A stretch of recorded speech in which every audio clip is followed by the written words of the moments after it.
Igor Paixão, Timothy Weah seront-ils les 4e et 5e recrues du mercato estival de l'Olympique de Marseille? C'est en tout cas la tendance actuellement si on s'intéresse aux dernières actualités. C'est ce qu'on va faire aujourd'hui dans cette nouvelle vidéo d'analyse de l'actualité mercato, de l'actualité de l'Olympique de Marseille. Encore une fois, comme d'habitude, n'hésitez pas à vous abonner à la chaîne et à liker la vidéo pour nous soutenir. On va commencer, bien évidemment, avant d'évoquer ces dossiers Timothy Weah et ce dossier Igor Paixão tout frais et tout brûlant, par une information très intéressante et qui nous réjouit tous, le départ de Luis Felipe du côté du Rayo Vallecano qui est définitivement officiel. L'international italien s'est entraîné pour la première fois avec le club espagnol. Ça fait plaisir. L'OM se débarrasse d'un boulet sur le plan salarial, bien qu'il n'ait coûté aucune indemnité transfert, étant donné qu'il est arrivé libre. C'est en tout cas un pari raté qui a été tenté cet hiver, mais qui n'aura pas de conséquences à long terme pour le club phocéen. Autre information avant de rentrer dans le vif du sujet avec les dossiers chauds, le dossier Matthijs Ablin, c'était un joueur qui était associé à l'Olympique de Marseille en début de mercato, même avant que la fenêtre de transfert ouvre, et finalement ce dernier semble se diriger plutôt du côté du Paris FC. On sait que Nantes est difficile en négociation, on sait que Nantes a demandé un prix exorbitant à l'Olympique de Marseille par son président Valdemar Kita, qui avait notamment évoqué dans les colonnes de l'équipe un prix de 50 millions d'euros. Alors pour Matthijs Ablin, je pense bien évidemment qu'on ne devrait pas être dans les alentours de 50 millions d'euros, peut-être 30, peut-être voire même un peu plus. En tout cas, le club actuellement qui semble être en bonne position pour Matthijs Ablin et n'est autre que le Paris FC avec des moyens conséquents et qui souhaiterait faire de Matthijs Ablin une des têtes de gondole de son nouveau projet. Et le PFC serait même à proposer 40 millions d'euros, ce qui serait une somme record pour un transfert entre clubs intermédiaires, on va dire, du championnat de France. Voilà pour les dossiers qui sont pas qui sont pas prioritaires, on va dire actuellement du côté de l'Olympique de Marseille. On sait que l'OM n'a pas lâché le dossier Ablin selon Foot Mercato, mais bien évidemment, si le PFC est prêt à mettre 30-40 millions d'euros sur lui, on imagine que le club olympien ne mettra pas autant pour un backup quand on sait que Gouiri a été recruté pour environ une vingtaine de millions d'euros. En tout cas, un joueur est lui tout proche de s'engager du côté de l'Olympique de Marseille. On en a beaucoup parlé cette semaine sur la chaîne. C'est Timothy Weah qui, selon Giovanni Albanese, journaliste spécialiste de la Juventus, est à un pas de l'Olympique de Marseille. Un accord est même tout proche entre le club phocéen et la Juventus pour Timothy Weah. On imagine qu'il s'agit d'un prêt avec option d'achat. C'est en tout cas ce qu'était la volonté de l'Olympique de Marseille. Encore une fois, dans le dossier Timothy Weah, c'est un dossier qui arrange tout le monde. L'OM est vendeur, le joueur est partant pour rejoindre l'Olympique de Marseille, plutôt la Juventus qui accepte de vendre son joueur, et l'OM est intéressé par son profil a été validé. Concernant Timothy Weah, je ne vais pas m'éterniser à son sujet. On a fait une super vidéo sur la chaîne avec Elvin De Fazio, journaliste spécialiste de la Serie A et plus particulièrement de la Juventus, journaliste pour 90 minutes FR pour l'équipe. La vidéo a été très appréciée des abonnés. Il y en a certainement qui regardent cette vidéo et qui l'ont déjà regardée. Je vous invite vraiment à aller la voir pour tout savoir de Timothy Weah, sa polyvalence, vraiment ses qualités, pourquoi la Juve veut s'en séparer, pourquoi Roberto De Zerbi veut le faire venir à l'Olympique de Marseille, quelle serait son utilisation, quels sont ses postes de prédilection. Bien évidemment, allez la voir. Et moi, pour donner mon avis, parce que je ne l'ai pas trop donné dans cette vidéo, j'avoue que dans un premier temps, et même globalement, je suis surpris qu'on aille chercher ce joueur-là pour évoluer au poste de latéral droit, parce que globalement, c'est le poste où il a le plus joué à la Juventus, notamment sous les ordres de Massimiliano Allegri, et parce que la deuxième piste à ce poste, c'était Sacha Boey. Mais en m'intéressant un peu plus au schéma tactique que pourrait mettre Roberto De Zerbi en place, avec notamment Facundo Medina arrière-gauche, qui devrait évoluer dans un rôle hybride, défenseur central avec ballon, il faut logiquement un arrière-droit un peu plus offensif. Et quand on regarde le profil de Timothy Weah, joueur qui a reculé, qui était attaquant de base et qui est revenu à un poste de couloir, qui va certainement être plus intéressant de par ses projections, de par sa prise de vitesse, qui va avoir de l'espace dans les couloirs, c'est vrai que c'est un profil qui est intéressant et que c'était une opportunité de marché globalement qui était pertinente pour l'Olympique de Marseille. Voilà. Je reste un peu dubitatif du fait que c'est pas un latéral droit de métier, que c'est plutôt un joueur qui est reconverti à ce poste.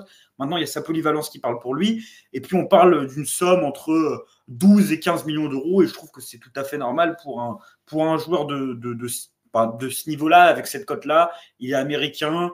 Il y a des clubs de première ligue sur lui, alors qu'à la Juventus, il n'a pas encore explosé, ni à Lille. Donc, j'imagine que si Roberto De Zerbi arrive à le faire exploser un peu à l'instar de Luis Enrique, on pourrait se retrouver avec un très joli chèque. En tout cas, la grosse information de la journée concerne vraiment un élément en lui qui va clairement venir pour le secteur offensif, c'est Igor Paixão. C'est un nom qu'on a énormément évoqué au début du mois de juin, même dès la fin mai. C'était la première rumeur mercato de l'Olympique de Marseille cet été. On avait également la rumeur Noah Lang, où lui aussi, on lui a dédié 2 vidéos, une vidéo d'analyse de notre part qui dure une trentaine, voire une quarantaine de minutes, qui est très bien sur la chaîne, où on compare son profil avec celui de Noah Lang. Je mettrai le lien en description, et une vidéo également avec un expert de l'Eredivisie qui était venu nous parler de son profil et qui était venu nous le présenter. Alors, on n'avait plus trop d'informations sur Paixão depuis quelques semaines, ne serait-ce que le fait que l'OM avait abandonné la piste Lang, donc qu'il semblait demeurer la seule piste au poste d'ailier gauche, que l'OM n'avait pas abandonné le dossier. Et puis on apprend aujourd'hui, grâce à l'équipe, que l'OM avait présenté une offre de 28 millions d'euros pour recruter l'international, enfin pas l'international, plutôt le Brésilien de Feyenoord. Feyenoord n'aurait pour le moment pas donné suite à l'offre de l'OM selon les informations du quotidien sportif français. Et on a des précisions qui nous ont été apportées sur ce dossier en provenance des Pays-Bas et notamment du journal Le Télégraphe. Feyenoord aurait donc bel et bien refusé la première offre de l'OM pour Paixão. En vérité, c'est tout à fait logique. Le joueur est estimé à environ 30-40 millions d'euros selon Transfermarkt. On avait appris il y a quelques jours que Feyenoord en attendait voir même 45 millions d'euros. Donc là, c'était une offre qui était non seulement en dessous de sa valeur marchande selon les organes qui s'occupent de déterminer les valeurs des joueurs. Et en plus, Feyenoord n'est pas un club qui a vraiment besoin de vendre. Ils ont déjà vendu Jiménez au Milan AC pour une somme assez importante en janvier. Ils ont d'autres joueurs qui peuvent partir également, Anis Al Moussa qui intéresse pas mal de gros clubs. Il y a également Anco qui pourrait faire l'objet d'un transfert assez intéressant. Donc c'est tout à fait logique que Feyenoord refuse cette première offre de l'Olympique de Marseille d'environ 28 millions d'euros. Mais en tout cas, l'OM a clairement franchi une étape dans ce dossier puisque après des discussions, des prises de contact, le club a passé la barrière des démarches officielles avec une offre réalisée à Feyenoord. Feyenoord, on peut dire, c'est un peu moqué de cette offre vu les informations que sort le Télégraphe, puisque l'intérêt de l'OM ne serait pas pris au sérieux par la direction néerlandaise tant qu'une offre convenable ne sera pas proposée et ne sera pas mise sur la table. Les propositions de l'OM ont d'ailleurs été immédiatement balayées par la direction de Feyenoord. Et puis, on apprend également que dans les modalités de paiement, l'OM a tout d'abord proposé un prêt avec option d'achat, comme cela a été fait pour Facundo Medina, comme cela a souvent été fait par la direction de l'OM depuis l'arrivée de Pablo Longoria et globalement sur le mercato d'été dernier. On se rappelle, Brassier, c'était un prêt avec option d'achat. Højbjerg, c'est un prêt avec option d'achat. Greenwood, il me semble que c'est un prêt avec option d'achat. Et donc, ça permet de décaler les paiements au bilan comptable suivant. Feyenoord, apparemment, aurait refusé cette initiative de l'OM qui aurait tout de même tenté des montages pour conclure un transfert définitif. Comme je l'ai déjà dit, Feyenoord n'a pas du tout besoin urgent de liquidité et dispose suffisamment de marge pour garder des joueurs à forte valeur comme Paixão et Anco, selon le Télégraphe. Alors, bien évidemment, on n'allait pas avoir des informations différentes disant que Feyenoord avait absolument besoin de liquidité et qu'il devait absolument vendre Paixão. C'est de la négociation assez dure. Feyenoord est un club qui vend vraiment bien. Il faut le souligner. Les clubs néerlandais, généralement, vendent bien, surtout un profil comme Paixão, du coup, qui joue ailier gauche, qui a des gros stats. Il me semble qu'il est parmi les meilleurs buteurs du championnat hollandais, qu'il a été élu, je crois, meilleur joueur ou meilleur joueur étranger du championnat hollandais. On avait déjà parlé de son profil sur la chaîne, on avait fait la comparaison avec Noah Lang, très fort dans les 30 derniers mètres. Au niveau du dribble, c'est pas aussi bon que Noah Lang, mais c'est un dribbleur, plutôt du dribble, on va dire, physique de ce qu'on a vu, c'est-à-dire courir plus vite que l'adversaire, le crochet pour prendre de vitesse.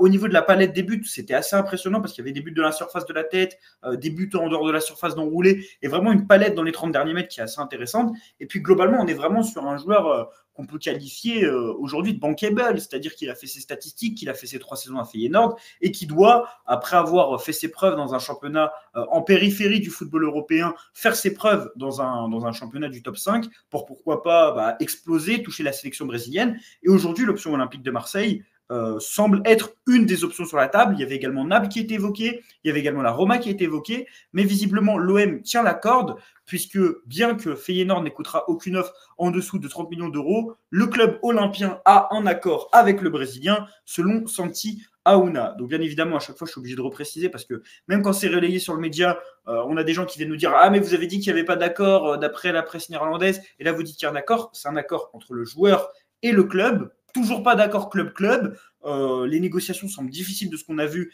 mais bien évidemment, dans de nombreux dossiers, avoir un accord avec le joueur, ça facilite les discussions parce que ça peut permettre d'avoir un moyen de pression. D'ailleurs, il faut savoir que Paixão, anecdote toute bête, a follow l'Olympique de Marseille sur Instagram. C'est généralement ce que font les joueurs qui ont envie de partir et qui ont envie de rejoindre un club. On avait déjà vu Noah Lang à faire la fameuse vidéo qu'on avait vue sur les réseaux sociaux où il disait allez l'OM en faisant le signe Joule. Bon là, ça semble un peu plus concret parce qu'il y a vraiment un accord entre les deux parties.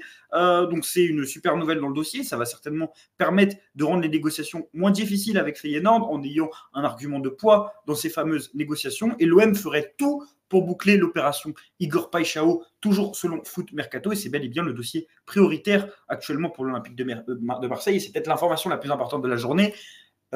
Timothy Weah veut venir à l'OM et l'accord se boucle avec la Juventus. Pour Paixão, des discussions officielles ont démarré et Igor Paixão veut rejoindre l'Olympique de Marseille. Il a été convaincu par le projet de l'OM. Reste à avoir un accord avec Feyenoord et ce sera certainement un des dossiers qui va animer les prochains jours du mercato olympien. L'OM va-t-il réussir à trouver un terrain d'entente avec Feyenoord? Paixão va-t-il aller au clash avec Feyenoord après avoir eu un accord avec l'Olympique de Marseille? Ce qui ne serait pas non plus étonnant. C'est souvent arrivé dans ce genre de situation. Est-ce que c'est ce qu'on souhaite? Oui, clairement. Mais en tout cas, l'Olympique de Marseille a sa cible prioritaire pour le poste d'ailier gauche. Et sincèrement, moi, je préférais Noah Lang, mais je trouve que quand même Paixão est un profil vraiment, comme j'ai déjà dit, bankable, avec des qualités évidentes, qui ressort statistiquement, qui ressort parmi les meilleurs éléments du Eredivisie et des championnats, on va dire, mineurs européens.